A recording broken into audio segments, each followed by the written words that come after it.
Operation सिंदूर के दौरान विदेशी लोगों ने दावा किया कि उन्होंने उसे रुकवाया है। ये बात कई बार माननीय सदस्यों की तरफ से आई है कि आखिरकार किसने रुकवाया। हमसे हमारी संप्रभुता खंडित हुई है। संप्रभुता ही स्वतंत्रता की सुनिश्चित करती है। इधर आज़ादी के अमृत काल का ढिंढोरा पीटा जा रहा है, उधर हमारी इंटीग्रिटी को चुनौती दी जा रही है। देश की विदेश नीति पूरी तरह फेल है। ऑपरेशन सिंदूर और पहलगांव की घटना पर दुनिया के किसी भी देश ने हमारा साथ नहीं दिया। ये हमारी विदेश नीति का संकट काल है। हमारे पड़ोसी देश या तो अतिक्रमण कर रहे हैं या हमारे साथ नहीं खड़े हैं। और अध्यक्ष महोदय, जो हमारे मंत्री जी हैं, जिनका क्षेत्र बिल्कुल सीमा पर है, उनसे बेहतर कोई नहीं जानता होगा कि आखिरकार पड़ोसी देश कितना हमारी सीमाओं पर अतिक्रमण कर रहा है। गंभीर नहीं है।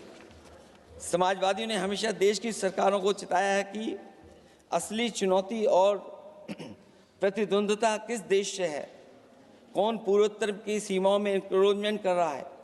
सरकार को ऐसे मामलों में साहस और समझदारी से काम लेना होगा। सीमाओं से समझौता नहीं करना चाहिए। आज सरहदों के साथ देश के कारोबार को भी चुनौती मिल रही है। सरकार को आगे बढ़कर के उसका समाधान करना है, 2 कदम पीछे करने नहीं है। अध्यक्ष महोदय, जो हम लोगों को सुनने में मिलता है, ये सरकार जवाब दे कि आखिरकार जो पाकिस्तान है उसके पीछे कौन सा देश खड़ा है।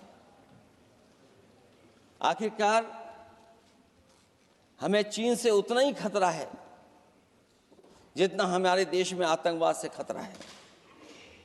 सरकार की जो नीतियां हैं, सरकार के जो फैसले हैं, वो कहीं ना कहीं ऐसे हैं जो हमारा सीमाओं का अतिक्रमण कर रहा है, उसी की व्यापारिक गतिविधियों में मदद करने का काम करते हैं। सरकार को अपनी आर्थिक नीतियों के लिए गंभीरता से पुनर्विचार करना होगा। हमारा व्यापार कारोबार मजबूत होगा तो कोई हमें चुनौती नहीं दे पाएगा। बात केवल $1 ट्रिलियन की नहीं, बल्कि देश की सुरक्षा और आत्मनिर्भरता की होनी चाहिए। एक तरफ स्वदेशी की नीति को इस प्रकार सरकार ने ताक पर फ्री ट्रेड की बात की है, तो दूसरी तरफ मैन्युफैक्चरिंग की जगह देश को ट्रेडर कंट्री बनाकर छोड़ दिया है। यही देश के बेरोजगारी की वजह भी है। ट्रेडर्स की मुनाफाखोरी और चंदा वसूली की वजह से महंगाई बढ़ रही है। आर्थिक मामलों में ये सरकार पूरी तरह फेल हो चुकी है। भ्रष्टाचार के कारण हर जगह सड़कें और पुल ध्वस्त हो रहे हैं, टंकियां गिर रही हैं और करप्शन जगह जगह लीक होकर के टपक रहा है। मैं ये ज़रूर कहना चाहूँगा इस समय पर कि कुल मिलाकर सरकार को अपनी राजनीतिक, आर्थिक और सामाजिक नीतियों के लिए एफआईआर जरूर करना चाहिए। सरकार को अपनी राजनीतिक, आर्थिक और सामाजिक नीतियों के लिए एफआईआर लाने की ज़रूरत है। वो हर बार ये कहकर नहीं बच सकती कि चूक हुई है, क्योंकि हर बार सरकार ये कोशिश करती है कि इन घटनाओं से बच जाएं हम, केवल चूक कहकर करके। केवल हमारी सीमाएं जो पाकिस्तान से जुड़ी हैं, वहाँ तो आतंकवाद का हमेशा खतरा ही रहता है, लेकिन जो दूसरी सीमाएं हमारे देश की जुड़ी हुई हैं, उनसे भी हमारे देश को लगातार खतरा बढ़ता चला रहा है। आज अपनी सीमा की स्थिति गलवान से पहले की स्थिति तक भी नहीं लौटी है। जो पहले स्थिति थी वहाँ ये सरकार नहीं पहुँच पाई है। वास्तविक में नियंत्रण रेखा के कई क्षेत्रों में महत्वपूर्ण बफर जोन जब भारतीय गश्ती के लिए उपलब्ध नहीं है, तो पूर्वी लद्दाख में अतिरिक्त भारतीय तैनाती जारी है। जिससे सेना को सैनिकों की भारी कमी का सामना करना पड़ रहा है। हमें उम्मीद है कि जब इतने महत्वपूर्ण समय पर बहस हो रही है तो सरकार अपनी अग्निवीर वाली योजना को वापस लेने का काम करेगी, जिससे कम से कम सेना की कमी, हमें सेना को पूरी की पूरी सेना मिल सके। जनवरी में अपनी वार्षिक प्रेस वार्ता में जब सेना प्रमुख ने से ये पूछा गया तो उन्होंने जवाब डालते हुए कहा कि गश्ती से जुड़े फैसले अब स्थानीय कमांडरों पर छोड़ दिए गए हैं। जैसे भारत की सीमाओं की पवित्रता अब राजनीतिक नेतृत्व का नहीं बल्कि स्थानीय सेवा अधिकारियों का मामला रह गया है। इस पे भी सरकार को बहुत गंभीरता से सोचना पड़ेगा कि जहां लगातार हमारी सीमाओं का एनक्रोचमेंट हो रहा है।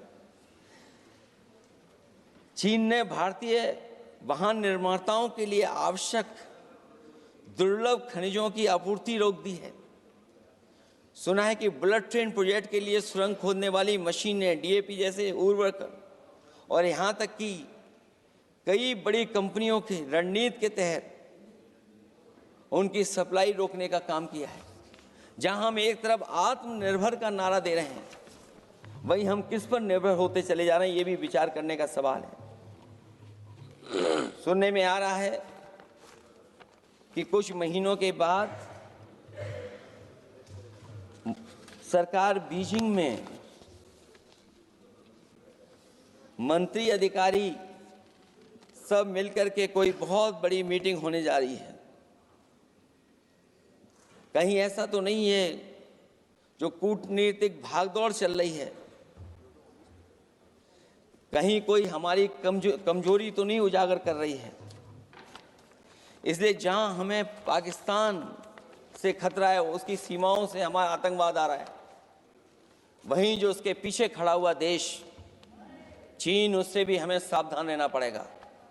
और अध्यक्ष महोदय, हम सब समाजवादियों ने कई मौकों पर ये बात रखी और कही कि हमारा खतरा पाकिस्तान से नहीं है, हमारा खतरा है चीन से।